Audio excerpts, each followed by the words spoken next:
আসসালামু আলাইকুম, কেমন আছেন সবাই? আশা করি সবাই অনেকটা ভালো আছেন। তো মেয়েদের কলিদারি ইজাত 5 থেকে 6 বছর বাচ্চার মাপ অনুযায়ী আমি সেলাই করে দেখাবো তোমাদেরকে খুব সুন্দরভাবে। তো এখানে আমাদের মাপটা নিতে হবে, যে লম্বাটা হবে লম্বার থেকে 2 ইঞ্চি বেশি, অর্থাৎ আমি 12 ইঞ্চি লম্বার উপর 14 ইঞ্চি। তো এখানে যেহেতু 2 পাটের কাপড় লাগবে, 14 28 ইঞ্চি কাপড় নিয়ে মার্ক করে নেব। বাকি কাপড় দিয়ে আমি কল্লি তৈরি করব। তো এখন আমাদের যে মেন পার্ট, এই মেন পার্টটা 4 ভাঁজে থাকবে। রাবার ঘরের জন্য 2.25 ইঞ্চি নেব এবং লম্বাটা আমার 12 ইঞ্চি 200 থাকবে। এখানে যদি 1 ইঞ্চি 200 চওড়া থাকে তাহলে 2 ইঞ্চি রাবার চওড়া নিতে হবে, আর যদি 1 ইঞ্চি রাবার হয় তাহলে 2.25 ইঞ্চি নিলে কিন্তু হয়ে যাবে। এখন রাবারের চওড়াটা আমি নেব 16 ইঞ্চি। তো 16 ইঞ্চি রাবার নিলে কিন্তু 5 থেকে 6 বছর বাচ্চারা ইজিলি পরতে পারবে। আর চওড়াটা যা আছে তাই থাকবে, আমি মাঝখান থেকে কেটে 2 ভাগ করে নেব। এখন কল্লিটি তৈরি করতে হবে। তো কল্লিটি 5 থেকে 6 বছর বাচ্চার জন্য 4.5 ইঞ্চি, অর্থাৎ চতুর্দিক থেকে একটি ত্রিভুজ আকারে কেটে নিতে হবে। তো এখন আমি 13 ইঞ্চি নেব, 12 ইঞ্চি মুহুরি এবং 1 ইঞ্চি এক্সট্রা যোগ করতে হবে। তো এখন 2 ইঞ্চি চওড়া নিয়ে 2টা কেটে নেব। কেটে এটা কিন্তু পায়ের মুহুরির দিকে যে কুচিটা হবে, কুচির উপরে বসবে। এই কারণে কিন্তু আমাদের যে মেন পার্টে আমরা কোনো এক্সট্রা যোগ করি না। পটির কাপড় দিয়ে কিন্তু আমাদের এক্সট্রা কাপড় বেরো যাবে।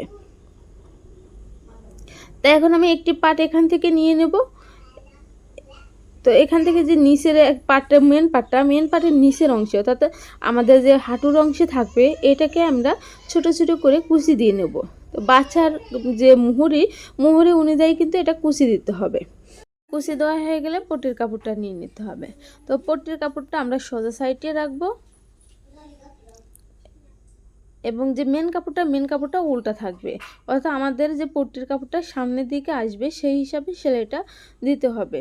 তো পুরোপুরি আমি সেলাই করে নেব। আর কুচিটা কম বেশি হলে কিন্তু সেখানে খুলে নিতে পারবে, বা বেশি হলে বেশি করে কুচি দিতে পারবে। তো এখানে যে পট্টির কাপড়টা সামনের দিকে ঘুরিয়ে আনবো, এনে এখান থেকে একটি ভাঁজ দিয়ে মেশিন দিয়ে কিন্তু ঘষা দিলে সুন্দর একটি ভাঁজ পড়ে যাবে।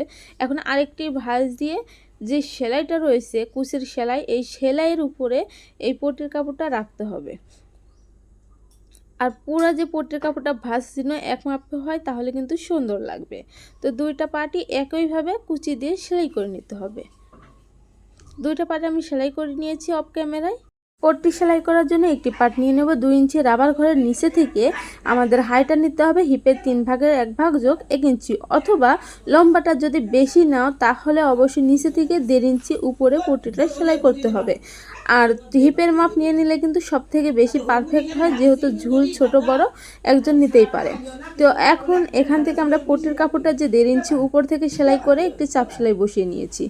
এখন যে এই পাটটা মুহুরি করে নেব, অর্থাৎ আমাদের পায়ের যে ভাঁজটা, এই ভাঁজটা অর্ধেক ভাঁজ করে নিয়ে মুহুরের মাপটা নিয়ে সেলাই করব। আর এখন পটের কাপড়ে যে 1/2 ইঞ্চি আমরা উপরে সেলাই দেব, সেই মার্ক আমি করে নিলাম। সেই পর্যন্ত সুচটা এনে তার উপরে এখন এই মেন কাপড়টা ঘুরিয়ে নিয়ে সেলাই করে নেব। তা অবশ্যই বাচ্চাদের প্যান্টে যদি চাপ সেলাই দাও তাহলে কিন্তু অনেকটা টেকসই হয়। তো এই কারণে আমি চাপ সেলাই বসিয়ে নিলাম। ভিডিওটি ভালো লাগলে অবশ্যই লাইক করুন, শেয়ার করবেন এবং চ্যানেলটি সাবস্ক্রাইব করে পাশে থাকবেন। তো এইটা আমার সেলাই করা হয়েছে, কতটা সুন্দর ফিনিশিংভাবে কিন্তু আমাদের কল্লি জয়েন্টটি হয়ে গেছে। এখন অপর পার্টে আমরা কল্লিটা জয়েন্ট দেবো। এই কারণে এই পার্টটা যেভাবে সোজা আছে অপর পার্টটাও আমি সোজা করে ভাঁজ করে নেব। এখন এই পার্টের সোজা পার্ট এবং এই পার্টের সোজা পার্টের উপরে উঠিয়ে দেব। খেয়াল করে দেখলেই কিন্তু পারবে। তো একটির উপর একটি বসিয়ে দিলাম, বসিয়ে বরাবর সেলাই করে আসবো যে পর্যন্ত কল্লিটা আছে। কলি পর্যন্ত সেলাইটা রেখে এখন যে মেন পার্টটা, এই মেন পার্টটা কলের উপরে ঘুরিয়ে নিতে হবে।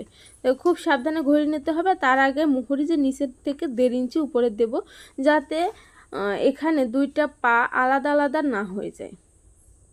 এখন ওই পর্যন্ত সেলাই করে এসে এর উপরে ঘুরিয়ে নিতে হবে, ঘুরিয়ে আবার চাপ সেলাই বসিয়ে দিতে হবে। আর চাপ সেলাইটা বসা হতে হবে কিন্তু যে কাপড়টা রয়েছে কাপড়টা থাকবে কোলের দিকে।